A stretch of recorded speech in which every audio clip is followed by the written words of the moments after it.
পবিত্র রমজানে সারাদিন সিয়াম সাধনার পর রোজাদারদের প্রধান লক্ষ্য থাকে এমন খাবার গ্রহণ করা যা শরীরকে দ্রুত সতেজ করবে এবং দীর্ঘক্ষণ স্বস্তিতে রাখবে।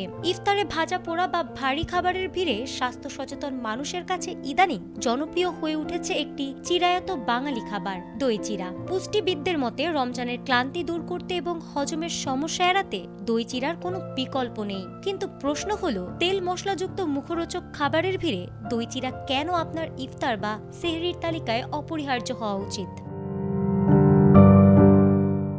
মূলত দীর্ঘ সময় অভুক্ত থাকার পর আমাদের পাকস্থলী বেশ সংবেদনশীল থাকে। দইয়ে থাকা প্রোবায়োটিক বা উপকারী ব্যাকটেরিয়া হজম প্রক্রিয়াকে সচল রাখে এবং গ্যাস্ট্রিকের সমস্যা রোধ করে। অন্যদিকে চিরা একটি সহজপাচ্য শর্করা যা দ্রুত শরীরে শক্তি যোগায়। গরমের এই সময়ে শরীরে পানিশূন্যতা দূর করতে এবং শরীর ঠান্ডা রাখতে এই মিশ্রণটি জাদুর মতো কাজ করে। সাথে একটি কলা যোগ করলে তা পটাশিয়ামের অভাব পূরণ করে পেশির খিঁচুনি বা ক্লান্তি দূর করতে সাহায্য করে। বিশেষ করে যারা সেহরিতে ভাত খেতে পছন্দ করেন না, তাদের জন্য দই চিরা হতে পারে আদর্শ পুষ্টিকর বিকল্প।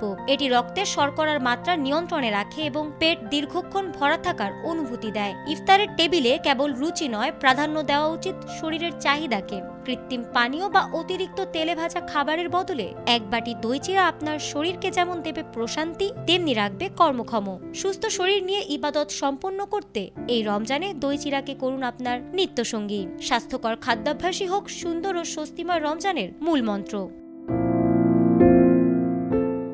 ফারহানা হক, এটিএন বাংলা।